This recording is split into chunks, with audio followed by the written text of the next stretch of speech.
Taunsa news के साथ हम इस वक्त मौजूद हैं तहसील कोसुलेमान के इलाके फाजला कच्छ में। दूर दराज का ये इलाका पसमानदगी के हवाले से अपनी मिसाल आप है। वज़ीर आला पंजाब सरदार उस्मान बुज़दार का ताल्लुक़ इसी इलाके इसी खिते से है और उनकी काविशों की वजह से हम इस वक्त जहां मौजूद हैं ये एक मल्टीपर्पज़ ग्राउंड बनाया जा रहा है। तकरीबन 41 मिलियन रुपयों से ज़ायद की रकम यहाँ पर लागत आएगी। मगर यहाँ पर जब हम पहुँचे तो ये जो मटीरियल इस्तेमाल किया जा रहा है वहाँ पर हमारी टीम ने शदीद तहफ़्फ़ुज़ात का भी इजहार किया है।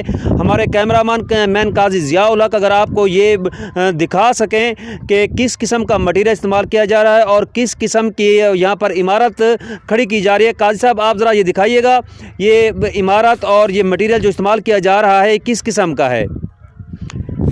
नाज़रीन आप देख रहे हैं कि ये सीमेंट पर भी हमें शदीद तहफ़्फ़ुज़ात हैं और जो ईंटें यहाँ पर इस्तेमाल की जा रही हैं उन पर भी हमारी टीम ने शदीद तहफ़्फ़ुज़ात का इस्तेमाल किया है। जबकि सरिया भी उस मयार का नज़र नहीं आ रहा जिस मयार की यहाँ पर ज़रूरत है। इस बाबत मेरे साथ मौजूद हैं हमारे सीनियर सहाफ़ी ज़हूर हुसैन शिरानी। उनसे पूछते हैं, ज़हूर भाई आपने देखा कि ये संग बुनियाद तामीर मल्टीपर्पज़ ग्राउंड फाजला कच्छ इज़्ज़त माब सरदार उस्मान खान बुज़दार वज़ीर आला पंजाब, तखमीना लागत 41 मिलियन से ज़्यादा बताया जा रहा है और यहाँ पर जो मटीरियल आपने देखा है उसके बारे में आप क्या कहेंगे?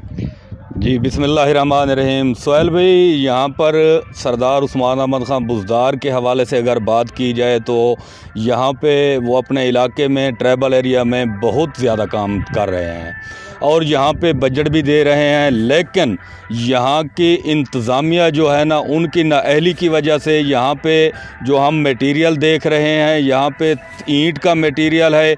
बेशक यहाँ पे मशीनी ईंट इस्तेमाल की जा रही है, लेकिन मशीनी ईंट जो है वो भी तकरीबन सोम दर्जे की यहाँ पे इस्तेमाल की जा रही है। यहाँ पे तकरीबन वो बिल में अपना अव्वल की कीमत ही लेंगे और उसके बाद यहाँ पे जो सरिया वगैरह जिस हवाले से इन्होंने इमारत में इस्तेमाल करना है वो भी नहीं हो रहा और यहाँ पे ये और पाइप वगैरह इस्तेमाल हो रहे हैं, ये भी हमें काफ़ी जो है ना गैर मियारी नज़र आ रहे हैं। लेकिन इस हवाले से हम सरदार उस्मान अहमद खान बुज़दार और ज़िम्मेदार अफसरान से मुतालबा करेंगे कि यहाँ का विज़िट करें और इनको अपनी आँखों से देखें और इसका म्यार चेक करें। ये फ़र्ज़ी सिर्फ कागज़ी कार्रवाई तक महदूद ना हो और इसको देख कर अपनी ईमानदारी से इसका जी आपने सुना 41 मिलियन कोई थोड़ी रकम नहीं, ये रकम बहुत बड़ी है और इस ख़तीर रकम से ये ग्राउंड यहाँ के खिलाड़ियों के लिए तामीर किया जा रहा है। लेकिन ज़रूरत इस अमर की है कि इस तामीर पर चेक एंड बैलेंस रखा जाए ताकि यहाँ के खिलाड़ी ता देर इसकी अफादियत से लुत्फ़ अंदोज़ हो सकें।